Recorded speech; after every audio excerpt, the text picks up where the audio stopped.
মালদহে খোলা আকাশের নিচে চলছে আইসিডিএস সেন্টার। অস্বাস্থ্যকর পরিবেশে রান্না হচ্ছে শিশু এবং মায়েদের, যা নিয়ে রীতিমতো ক্ষুব্ধ গ্রামবাসীরা। শিশুদের আইসিডিএস সেন্টারে পাঠাতে ভয় পাচ্ছেন তারা। মালদহের হবিপুর ব্লকের আইহো অঞ্চলের অন্তর্গত বক্সিনগর ঘোষপাড়া আইসিডিএস সেন্টারের ঘটনা। এই সেন্টারে নিজস্ব কোনো ঘর নেই। খোলা আকাশের নিচে 19 বছর ধরে হয়ে আসছে এই সেন্টার। টালি দিয়ে তৈরি ভাড়া করা রান্নাঘরে চলছে রান্না। কাঠ পুড়িয়ে অস্বাস্থ্যকর পরিবেশের মধ্যেই চলছে শিশুদের সেই রান্না। গত 3 দিন আগে এই এলাকার আইসিডিএস সেন্টারগুলি পরিদর্শনে এসেছিলেন জেলাশাসক, তারপরেও বদলায়নি এতটুকুও ছবি, এমনটাই অভিযোগ। আইহো গ্রাম পঞ্চায়েতের বিজেপির প্রধান জানান, এই বিষয়ে আমার কাছে কোনো লিখিত অভিযোগ করেনি। যদি কোনো অভিযোগ জানায়নি, অবশ্য বিষয়টি নিয়ে জেলা প্রশাসনের সঙ্গে আমরা অবশ্যই আলোচনা করব। এই বিষয়ে আইহো গ্রাম পঞ্চায়েতের অঞ্চল সভাপতি বলেন, যদিও এই বিষয়টি প্রধানের দেখা উচিত, কিন্তু কোনো ভ্রুক্ষেপ নেই। বাচ্চাদের খাবার নিয়ে বিষয়টি দেখা উচিত। থাক থাক থাক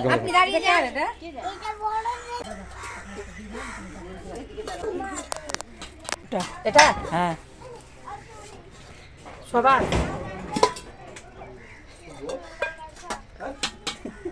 বাচ্চা কাচ্চা ভালোই হয়। আজকে আবার কেউ আসেনি। এই যে এরকম করেই করছি, দেখতেই পাচ্ছেন যেরকম করে করছি। এই বৃষ্টি হলে খুব অসুবিধা হয়, তখন বাড়ির ভেতরে করি। আর বাচ্চাদের নিয়েও একটু অসুবিধা হয়, যাতায়াতের পিচ্ছল হয়ে যায়, তখন বাড়ির মধ্যেই বসাই, খুব অসুবিধাই হয়। একটু ঘর হলে ভালো হয়, নিজস্ব জায়গা হলে। এইভাবে আর সবকিছু তো দেখতেই বুঝতেই পারছেন কি অবস্থায় রয়েছে ঘরটা মোটামুটি যেখানে রান্না করেন? ফাঁকার মধ্যেই একটু একটু অসুবিধায়। ওপরে টালি আছে, টাল দেওয়া আছে, আর প্লাস্টিক দিয়ে ঘিরা আছে। আগে বাড়ির মধ্যেই করতাম, তারপরে এখন বাঘ ভাটরা ওদের হয়ে গেছে, ভিন্ন টিন্ন হয়ে গেছে, তখন এই ঘরটা আপাতত করলো, এই ঘরেই করি। আর খুব বৃষ্টি আসলে তখন ভেতরে করি রান্না, এখানে আসতে পারি না। না, সরকারি না, যে বাড়ি করি এই বাড়ি আলারই জায়গা। ভাড়া নিয়েছিল? ভাড়া আর কি সরকার থেকে দেয়, যা হয় মাসে 200 না 300 করে, বছরে ঢুকে 2400 টাকা মনে হয় ঢুকে, ওটাই।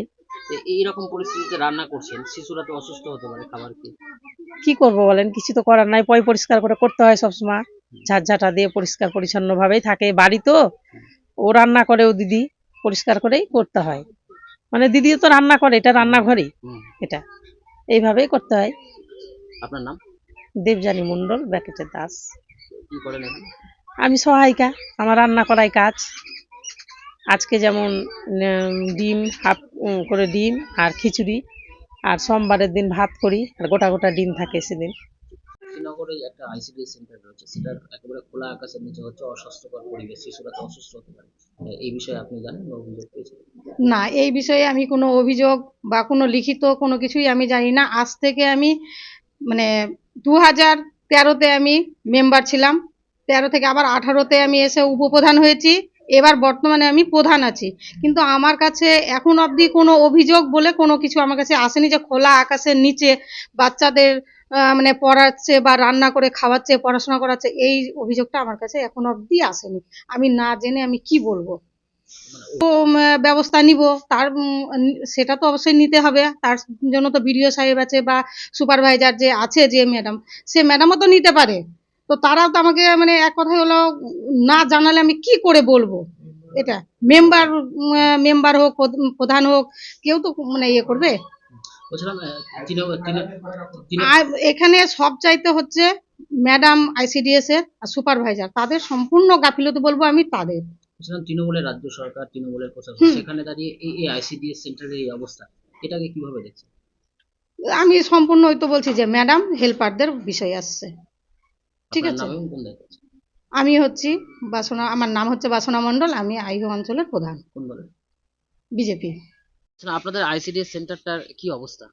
আমরা এরকম খোলা আকাশের তলায় করি, 19 বছর থেকে করছি। এখানে খুব অসুবিধাই হয়, বাচ্চাদের লেখাপড়া করানো, বাচ্চাদের খেলাধুলা করানো আমাদের খুব অসুবিধা হয়। খুব অসুবিধা নিয়ে আমরা কাজ করি এখানে, প্রচন্ড অসুবিধা। বাচ্চাদের অনেক সময় বড় জায়গা লাগে, তারপরে ধুলোর মধ্যে থাকতে হয় বাচ্চাদেরকে।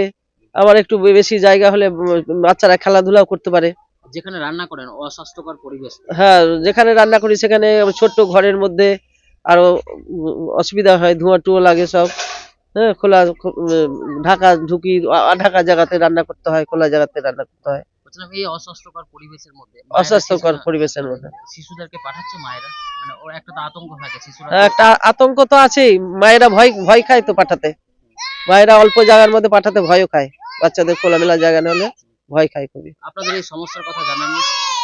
জানে, আসে এখানে ভিজিটে, সুপারভাইজার দিদিরা আসে, সবাই ভিজিটে আসে, দেখে, সবাই দেখেন, ওনারাও দেখেন যে আমরা খুব সমস্যার মধ্যে কাজটা করছি। ওনারাও দেখে বলেন যে হ্যাঁ খুব অসুবিধাই হয় তোমাদের কাজটা করা। কতজন বাচ্চা আছে এখন মোটামুটি? আমার 29 জন বাচ্চা, আর মা হচ্ছে 9 জন। এইভাবে চলে আসছে এইভাবে চলে আসছে, কত বছর ধরে মোটামুটি? মোটামুটি 19 বছর ধরে করছি এখানে। হ্যাঁ, আপনার নাম এবং কোন দায়িত্বে আছে? আমি অঙ্গনারী দিদিমণি, কি নাম? মালা ভট্টাচার্য আমি। বলছিলাম কি অবস্থা আইসিডিএস সেন্টারটা? এই তো এটাই আমাদের বাড়ি। বাড়িটার মধ্যে মানে খোলা জায়গাতে হয়, আমাদের একটু অসুবিধা হয়। যদি একটা ঘর করে দেয় বা জলের ব্যবস্থা করলে খুবই ভালো হয়। রোডের ওই পার থেকে আমাদের জল নিয়ে আসতে হয়, তো খুবই কষ্ট হয়। দিদিদের জলটা আমি এনে দিই, মানে দিদির তো খুব অসুবিধা হয়, টাইমের মধ্যে আসতে হয়। তো বাচ্চাদের জল ধর আমি এনে দিই, কিন্তু ঘর করলে খুব অসুবিধা হয়। মানে বৃষ্টি পড়লে গেলে তখন আমার বাড়ির ভিতরে, আমার বাড়িটা ছোট, খুব ছোট জায়গার মধ্যে, তাও কষ্ট করে করতে হয়, কিছু করার নাই। মানে এই আপনার নাম? ঝুম্পা ঘোষ। কি অবস্থা কি বলবো? আমাদের কাছেও এরকম কোনো অভিযোগ নেই কি, মানে আইওতে সেন্টার মানে কাঁচা আছে। যদি সেন্টার সেরকম কাঁচা থাকে, সেই সেন্টারে বিডিও অফিসে যদি জমা করা যায়, তাহলে কিন্তু সঙ্গে সঙ্গেই এসে সেন্টার মানে তৈরি হয়ে যাবে। এবং আমাদের মানে সরকারের কাছে টাকাও অ্যাভেলেবেল। কিন্তু ঘটনা হচ্ছে যদি না খবর পাই তাহলে তো অসুবিধা। খবর পাচ্ছেন, এটা তো তাহলে প্রশাসনের একটা গাফিলতি। না, প্রশাসনের গাফিলতি সে বলা চলবে না, কারণ হচ্ছে আমাদের কাছে যদি খবর না থাকে, এর আগে যখন আমরা অঞ্চলে ছিলাম তখন কিন্তু আমরা খুঁজে খুঁজে করেছি। তারপরেও কিছু জায়গায় আছে প্রবলেম আছে, জায়গার প্রবলেম আছে, জায়গাটাও মানে সেই এরিয়াতে আমাদের আছে কিনা সেটাও আমাদের দেখতে হবে, কি মানে কি পরিস্থিতিতে জায়গাটা আছে। দুদিন আগে তো জেলা শাসক এসেছিলেন, ওনার নজরে পড়েনি? জেলা শাসক এসেছিলেন, জেলা শাসক হবিপুরেই এসেছিলেন, কিন্তু মানে আইও অঞ্চলে ভিজিট করেননি। সে তিলাসন, কান্তুরকা এসব জায়গাতে তিনি ভিজিট করেছেন। তার নজরে আমরা নিয়ে আসব, যদি মানে কেউ থাকে সে যদি আমাদের কাছে মানে জানানো হয় সরকারের পক্ষ থেকে, তাহলে আমরা সেই জিনিসটা করতে পারবো। আমাদের মাধ্যমে তো মৌখিকভাবে জানলেন, যদি লিখিত আকারে জানেন তাহলে কাজ হবে। হ্যাঁ, লিখিত আকারে বিডিওর কাছে জমা করুক, আমরা আমাদের প্রশাসনের তরফ থেকে আমরা চেষ্টা করব জানে সেই জিনিসটা হয়। আপনার নাম এবং কোন দায়িত্বে? আমার নাম হচ্ছে প্রতাপ দাস, আইও অঞ্চল তৃণমূল কংগ্রেস সভাপতি।